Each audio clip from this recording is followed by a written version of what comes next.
the show.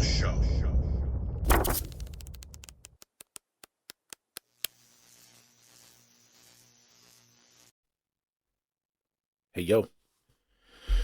Yeah, back during the day, traveling tomorrow. Just like one day uh, work thing.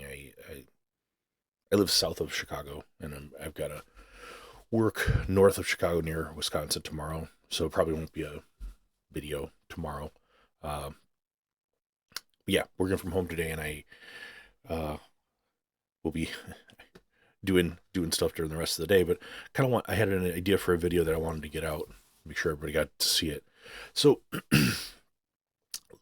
little tickle in my throat right now. Kind of like I think maybe I caught something on all the travel with Columbia and all that. So part of the gig, man. Um, yeah. So we were talking about reading comics, and uh, I mean, it kind of occurred to me that I rarely give people my impression of things I'm reading or things I've recently read and or read in general.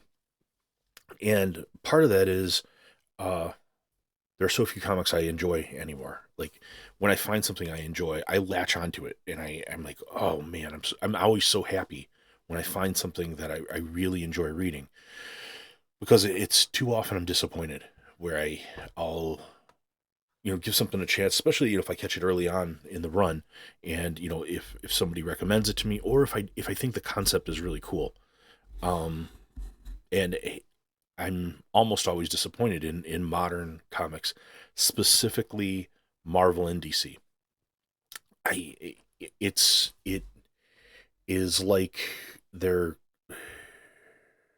it's like a lot of times there's a great idea someone has, but when it comes to execution of the idea, it's like somebody wants to uh, lecture you on the finer points of intersectional communism or something. It's like they want to, like, you know uh, whoever the writer is, a lot of times is a graduate from the same kind of, I don't know, in my opinion, indoctrinated school where they kind of just want, they just want to get out their talking points of their political philosophy, and I don't care.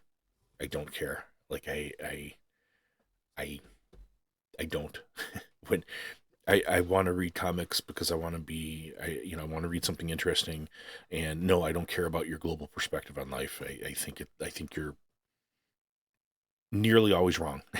is is what I think when I read, how someone wants to lecture me in a comic. So yeah, that's one of the things. And then the other thing is, I think a lot of times the story writing is lazy. It's like or rushed. They're like rushing to get to a point, um, and they don't just let the comic breathe, and let it be what it is, and have there be, a certain amount of dialogue and then some action. Just kind of the way comics kind of used to be, where sometimes comics were just a way to put your kind of brain on hold, and you know uh, watch Spider-Man beat somebody up. I don't know. Uh, but if you're going to be, heavy, heavy and topical, then I need something more than you just, regurgitating what your college professor said. I don't care. I don't care. So anyway, enough of that. What do I like? That, I guess that's the good part is, when I do like something, I'm really excited to talk about it. I should be talking about it more. So a few of the things, like, so something things that are recent to me. Some of these are not recent. These are not. Some of these are, maybe 5 or 2 or 5 or 10 years old. But I recently found them, and it makes me excited when I find something that I really like. But this is new. Yeah, this Cruel Kingdom. I talked about this briefly, but uh, only a couple issues so far. But both issues, these are like, kind of like collections of kind of weird and sometimes science fiction type stories, or just kind of general fiction, kind of, fantasy type stories. And I really like this a lot. I think they did a really, really good job with that. And it's this new EC Comics, which has been hit and miss with me. That some of the other titles I haven't liked as much, but this I like a lot, and I hope more people pick it up. I hope that's successful because I think it deserves a chance. Another thing I recently picked up and recently read. It's from a few years ago, but it's from DC Black Label. Um, I think this is 2021. This came out, but it's from Hill House, and it's called Basket Full of Heads. This has been optioned. I'm not sure if it's for a movie, but it somebody's picked up the option. But this, yeah, Joe Hill. Joe Hill is the son of Stephen King, and he did this series called Basket Full of Heads, and I just started reading it, but I really like it a lot. I like the writing a lot. First issue is kind of setting things up, but I see where it's going, and I really like what's happening. So I'm excited by this, and I have more of these. I'm gonna read that whole series. But yeah, um, looks good. Looks really good so far, and I just kind of picked something else up for the DC Black Label, but that is very promising. Next is the one thing that I read uh, last year. Sorry, my mustache is itching me. Uh, that was the best thing I read in 2024 was from 2023. I know, I know, I was late. I was late to it, but you might be late to it. Maybe you've never read this, so and maybe you haven't seen me talk about it. But it's this: Beneath the Trees Where Nobody Sees. This is superb, like really good, and a little bit of Chonko hair on there. I don't know if that's me or actual Chonko. Chonko is actually my dog. I don't know if anybody knows that. Some people have heard me say that, but I knew it. I knew as soon as I called the channel this that everybody's gonna call me Chonko because I'm like a big baldy beardy dude, and if it the moniker fits, I know. But anyway, this is so good, and it's an easy read. Like if you pick up the trade paperback, you can finish this in an evening, and I think you'll be absolutely as uh, fascinated by it as I was. Um, yeah, it just summary. It's a like a make believe kind of like story type world where there are like fluffy animals and stuff, but one of the teddy bears is a serial killer, and uh, hijinks ensue. So yeah, Beneath the Trees Where Nobody Sees. Read that book.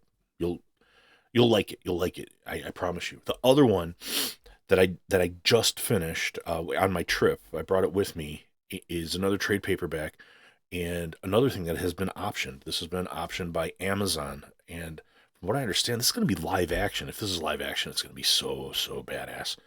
But it is called The Kill Lock. You might have seen me open this a week or two ago, maybe 2 weeks ago. So the story, just kind of briefly, is there are four robots. The only forms of life in this universe are robots.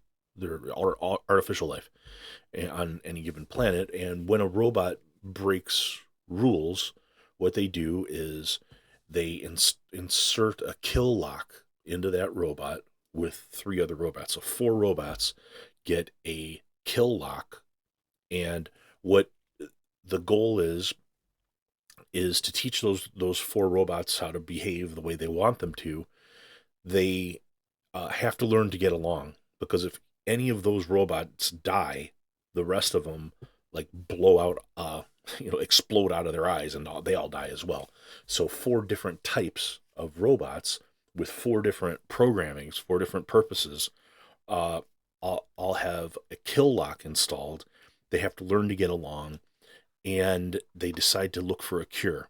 And the robots are incredibly different personalities, and uh, yeah, it's really well done with some cool plot twists, and I I think you'll really enjoy the Kill Lock, and I'm really looking forward to that. I hope that they do that. I hope that they put that into an actual series. I hear it is. I mean, and I hope it's a live action. It'd be so cool. And the guy who draws it, writes it and draws it, was a longtime artist on Transformers. So he's like really good with robot drawings and stuff. So uh, yeah, check it out. Think you'll like it. And then for those of you who are like, I really like to read comic books. Like if that's your thing, and if you're going to tell me, yes, Chonko, reading is fundamental, and I am a reader. Okay, okay, challenge accepted. If you are a reader, a real reader of comic books, when was the last time you read the full Cerebus? So this is a Cerebus phone book. This is a Cerebus trade paperback. This is number one. This is the first trade paperback. And then it goes to this, the next trade paperback, High Society. And then it goes to this, to Church and State. And then it goes to Church and State 2. And this is not even half of the series, okay? Cerebus, this is the first four volumes. And it went for 30 years. 30 years, independent comic book, written and drawn by one person and another person who did some of the various backgrounds, you know, and for that time, for many years, it was the longest running independent comic book, and it was just, I believe, last year or the year before, it was overtaken by Spawn. So Todd McFarlane, has did, but even that though, like Spawn has overtaken it, but McFarlane didn't write and draw all the Spawns. He wrote most of it, but even still, he outsourced a handful of the issues. I mean, famously to Dave Sim wrote one of the issues of Spawn, and Neil Gaiman wrote several issues of Spawn. And there are other people, I think, and certainly the artwork. Todd has gone in and out of Spawn. He obviously still contributes, and he's the big brain behind it. But still, it's not the same as Dave Sim doing 30 years, same character, same story, one story for 30 years, doing every bit of the artwork, every bit of the story. Again, except these backgrounds are really, really intricate by this kind of classically trained artist named Gerard from Montreal. He fantastic. So yeah, okay. Read you some comic books. Here you go. Here you go. Enjoy, because that is a read, and it's not easy. It's not like, this is not just um,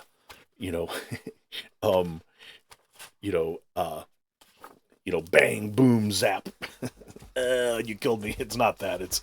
It's politics and religion and relations between the sexes and failure and desperation and sadness and loneliness and